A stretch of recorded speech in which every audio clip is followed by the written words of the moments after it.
Bonjour à tous, on parle BD aujourd'hui, je vais vous parler de plus ou moins une vingtaine de BD, je vais essayer d'aller très rapidement pour que ça dure pas 100 ans. On commence avec les vieux fourneaux, alors le premier tome, Ceux qui restent, le deuxième Bonnie and Pierrot, et le troisième Celui qui part. Alors en fait chaque tome est sur un papy, donc on a Antoine, Mimile et Pierrot dans le premier. On va retrouver les personnages qui ne se sont plus vus depuis des années et en fait ils vont se revoir le jour de l'enterrement de la femme d'Antoine. Et Antoine va apprendre que sa femme l'a trompé il y a des années, il va partir dans une colère folle et vouloir aller tuer cet homme-là qui vit en Italie, qui est devenu sénile. Et donc voilà, ils sont à 70 ans plus ou moins partis dans un road trip qui est très très drôle. Alors le tome 2 c'est surtout sur Pierrot, lui on va revenir sur sa jeunesse, le fait que avec d'autres vieux, il s'amuse à aller dans des conférences, des événements, ils se prétendent aveugles et en fait ils s'essayent de casser tout. Alors bien sûr ça joue sur le fait qu'on peut rien faire à des petits vieux, à des handicapés, enfin c'est très très drôle. Et le troisième sur Mimile, donc lui on va revenir sur sa jeunesse, il était rugbyman, il est parti en Australie, on va voir aussi son amour de jeunesse. Donc voilà, les vieux fourneaux c'est super chouette, c'est très très drôle, il y a un côté très nostalgique avec voilà ces vieux qui ont vécu toute une vie incroyable, enfin moi j'ai adoré, c'est super chouette, je rêverais que ce soit adapté au cinéma, je vous verrais bien Jean Reno, Depardieu et Clavier faire un truc pareil, franchement c'est chouette. Si vous voulez une BD sympathique à lire, allez-y sur les vieux fourneaux, c'est super chouette. Undertaker, donc le premier tome et le deuxième, c'est l'histoire d'un croque-mort, voilà c'est au moment du Far West, qui va de ville en ville pour s'occuper des personnes mortes, hein, des funérailles avec son corbillard et son corbeau. Et il arrive dans une ville où un gars lui dit, un homme très riche lui dit demain tu dois t'occuper de mes funérailles. Et en fait il va se suicider et en profiter pour manger son or. Comme ça ses ouvriers qui ont travaillé d'arrache-pied dans sa mine ne pourront pas récupérer son or. Et donc il va tout faire pour protéger ce corps parce que bien sûr les gens vont vouloir le récupérer pour récupérer l'or. Donc voilà, dans les deux tomes on voit une course-poursuite pour récupérer ce corps et cet or. C'est quelque chose que j'ai bien aimé. En plus par exemple le premier tome finit sur un cliffhanger qui vous laisse un peu oh je veux savoir qu'est-ce qui se passe, donc voilà, une très très chouette BD. Le deuxième tome des Beaux Étés qui vient de sortir assez récemment, qui a encore été pour moi un immense coup de cœur, vraiment c'est des belles histoires, enfin Zidro pour moi est vraiment un scénariste au top, il écrit vraiment de très belles histoires. Alors encore une fois on va suivre cette famille de Wallons qui partent en vacances dans le sud de la France, ils veulent voir la Méditerranée et là ils y vont un peu euh, sans rien préparer, ils vont arriver sur une plage avec une petite maison et on va encore les voir rencontrer les Français, et voilà tous les clichés. Et en plus comme ça se passe en 1969, on va voir toutes les chansons de cette époque-là, aussi le fait que l'homme a marché sur la lune, enfin les enfants ça va beaucoup les amuser et encore une fois voilà c'est une famille très touchante, on voit l'amour qui se porte, enfin une très très belle histoire. J'ai lu les 3 premiers tomes de Marina, donc là c'est le troisième qui vient de sortir, c'est toujours de Zidro, j'adore ce scénariste. Alors là c'est une histoire qui va être très difficile pour moi de vous raconter, parce qu'en plus sans faire exprès j'ai lu le tome 2 avant le tome 1, oui c'est logique, mais bon ça va, je me suis pas trop mêlé les pinceaux. En fait l'histoire va se baser sur la Divine Comédie de Dante.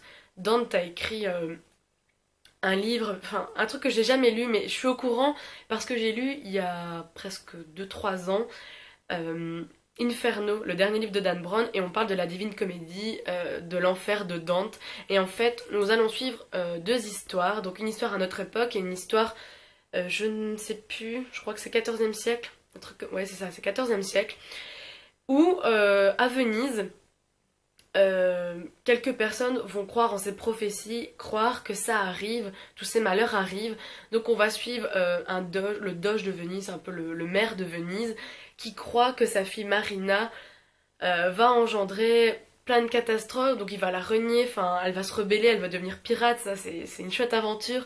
Et aujourd'hui aussi ils vont interpréter des signes, enfin, c'est vraiment, c'était chouette parce qu'il y a un côté historique qui est sympa, en même temps aventure, découverte, cherche de secrets, donc en général ça accroche plutôt bien chez moi, donc j'ai vraiment bien aimé ces 3 premiers tomes. Le premier tome de Artus Trivium, alors c'est une histoire qui se passe au XVIe siècle je crois, du temps de Nostradamus, où Nostradamus voilà, dit ses prophéties Et il a des serviteurs qui l'aident à anéantir le mal. Enfin, il y a tout un contexte de magie, d'esprit. Enfin, ça va être très pensé à du steampunk quand même comme histoire.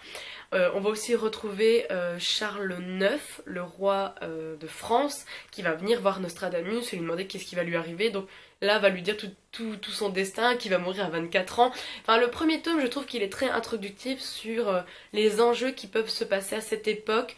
Aussi, à quoi sert Nostradamus et les gens qui l'emploient pour combattre le mal. Enfin, voilà, je trouve que c'est un tome très introductif, mais qui donne bien pour la suite. En tout cas, moi j'ai envie de lire la suite. Hubert de Ben Gissman, toujours chez Dargo. Là, je vous ai montré que des BD qui viennent de chez Dargo.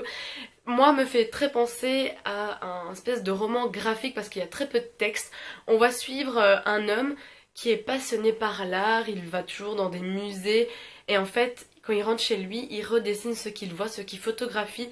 Et j'ai trouvé cette histoire très belle, très poétique. Et à la fin, c'était triste et beau en même temps. Enfin, je sais pas, c'était vraiment mignon en fait comme histoire de voir que cet homme passe sa vie à regarder des femmes et à essayer de les refaire et qu'en final, il a peut-être quelque chose devant lui. Enfin, je trouve que c'est beau. Il y a un côté poétique et mignon en fait dans cette histoire. Automne de John McNaugh et en fait une autre histoire c'est du même auteur, c'est l'histoire de Pelb Iceland. Alors c'est aussi un peu dans le même truc que Hubert, c'est aussi un peu roman graphique parce il y a pas beaucoup de texte et en plus là les couleurs sont assez, voilà, c'est assez monochrome. Euh, j'ai eu un peu de mal à comprendre ces histoires. Après, je trouve que c'est assez beau quand on se plonge dedans. Enfin, il y a un rapport, on est dans notre bulle où on voit pas tout ce qui se passe autour, la nature qui change. Plus dans celui-là, il y a un peu la pollution. Enfin, il y a un effet de bulle. Alors, c'est très très dur à interpréter ce genre de bouquin. C'est limite si je n'ai rien compris. Mais juste que j'avais trouvé que c'était une ambiance assez particulière, de temps en temps pesante, de temps en temps on trouve un élément beau du décor. Voilà, c'est assez particulier. Par contre, je trouve que les couvertures sont magnifiques. Enfin, le travail d'édition est magnifique sur ces bouquins. Tant qu'on est sur les romans graphiques, j'ai lu les BD Love. Donc le premier tome c'est le tigre, le deuxième c'est le renard et le troisième c'est le lion. Et je sais qu'il y a un quatrième avec le dinosaure, mais celui-là je l'ai pas lu. Alors ça c'est vraiment très beau. Déjà je trouve que les images sont magnifiques. Voilà, dans le premier tome on va suivre un tigre qui veut survivre, qui a du mal à trouver une proie pour survivre et à la fin il y a une chute. Waouh. Dans le deuxième, le renard, on va suivre un renard.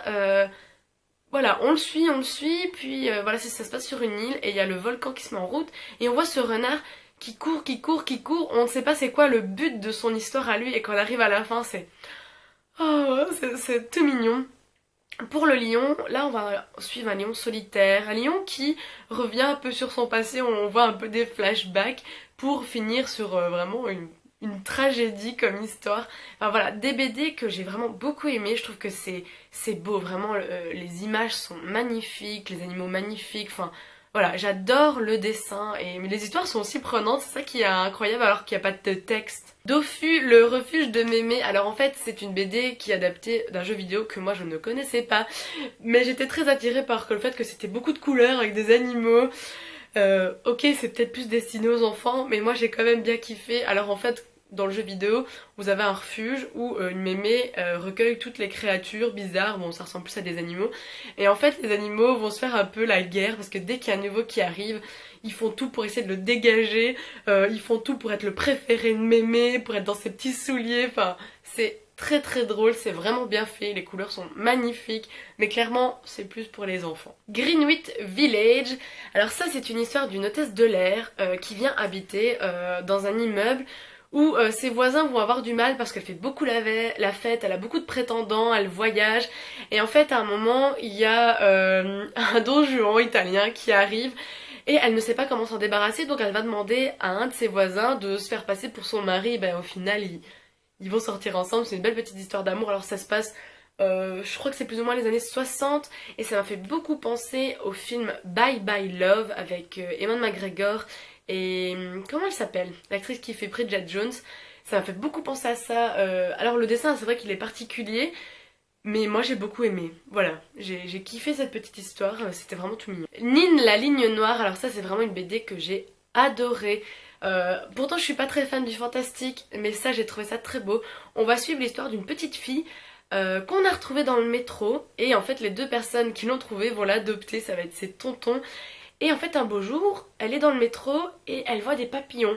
Et en fait elle va commencer à enquêter sur ses origines, et aussi à circuler dans le métro, regarder où on l'a découvert.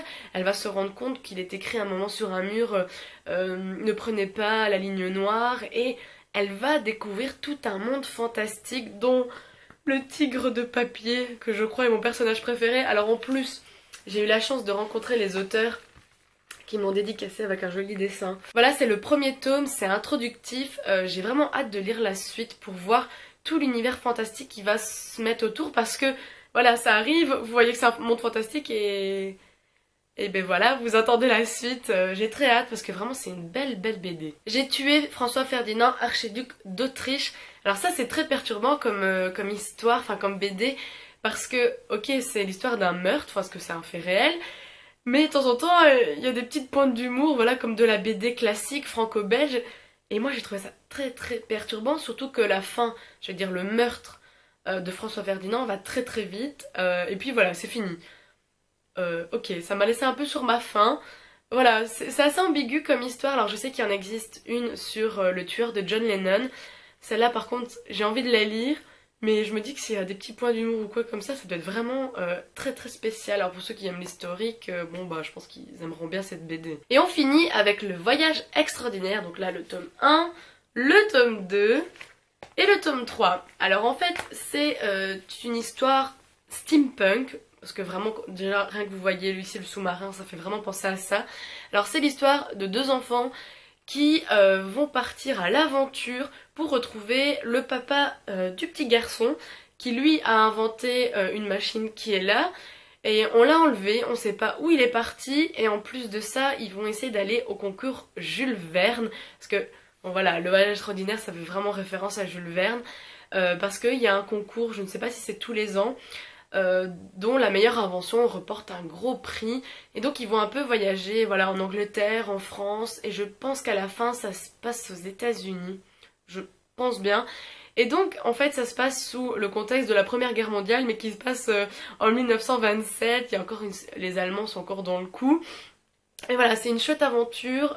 Moi j'aime beaucoup hein, le steampunk, j'en lis pas beaucoup, mais à chaque fois que j'arrive à ça, j'aime bien, c'est sympathique comme truc, voilà, c'est un peu pour les enfants, pour les adultes, c'est super chouette, et puis vraiment les BD sont magnifiques. Voilà, c'est tout pour la vidéo, j'espère que ça vous aura donné envie de lire certaines avec les quelques mots que je vous ai donnés, et on se dit à la semaine prochaine, salut! Et j'ai ma voix qui...